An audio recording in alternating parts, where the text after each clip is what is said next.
असां रोल माण्हू रुलियासी त छाहे, असां रोल माण्हू रुलियासी त छाहे। न मंज़िल जे रस्ता भुलियासी त छाहे, न मंज़िल जे रस्ता भुलियासी त छाहे। असां रोल माण्हू रुलियासी त छाहे, असां रोल माण्हू रुलियासी त छाहे।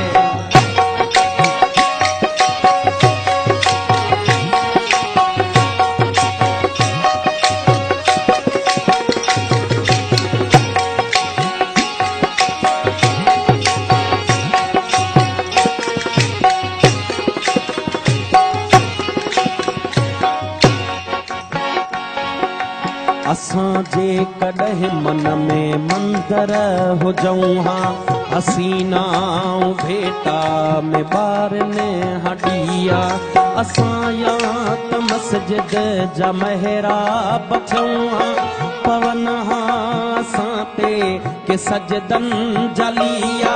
न हो इश्क में हज जो इम्कान कोई, बधी ख़ाली राम निकिरी पयासी। असां लाइ गंगा जे अस्नान ते झल किनारे किनारे ही हलंदा रहियासी। मोहब्बत जो महराज नाहे असां लाइ, इएं ख़ाली उभरे उॾियासी त छाहे। असां रोल माण्हू रुलियासी त छाहे, असां रोल माण्हू रुलियासी त छाहे। न मंज़िल जे रस्ता भुलियासी त छाहे, न मंज़िल जे रस्ता भुलियासी त छाहे। असां रोल माण्हू रुलियासी त छाहे, असां रोल माण्हू रुलियासी त छाहे।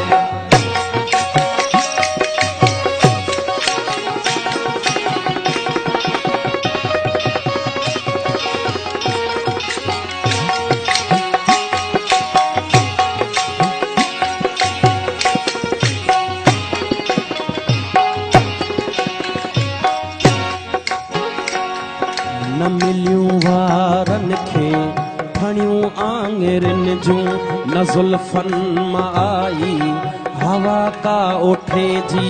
ज़माने में भुलिजी कई कहीं न हूंदी, असां लाइ गणती का परते रुठे जी। हसीननि जे हूंदे अकेलो गुज़ारण वॾी साबिती आ अभागे हुजण जी। असांजी त तक़दीर कंहिं वक़्तु सखणी कई नाहे दावा सभागे हुजण जी। असां लाइ सुनसान सभु घर घिटीअ में वञी कंहिं बि दर वटि रुकियासी त छाहे। असां रोल माण्हू रुलियासी त छाहे, असां रोल माण्हू रुलियासी त छाहे। न मंज़िल जे रस्ता भुलियासी त छाहे, न मंज़िल जे रस्ता भुलियासी त छाहे। असां रोल माण्हू रुलियासी त छाहे, असां रोल माण्हू रुलियासी त छाहे।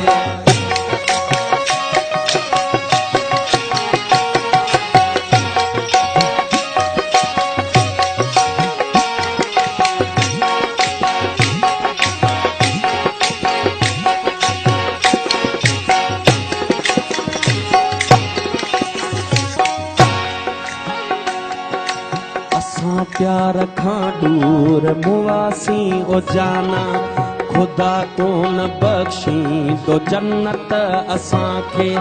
हथड़नि ते मेंदीअ जी हसरत असांखे, मिली का न का अहिड़ी दावत असांखे।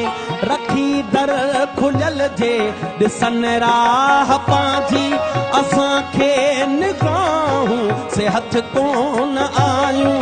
जिथे ठक बदन जा भजन हा समूरा, खुलियल दिल ऐं बाहूं से हथ पछ कोन आयूं असां सां ज़माने खे कागर ज़नाहे इन असां जाने रुसियासी त छाए असां रोल माण्हू रुलियासी त छाए असां रोल माण्हू रुलियासी त छाए न मंज़िल जे रास्ता भुलियासी त छाए न मंज़िल जे रास्ता भुलियासी त छाए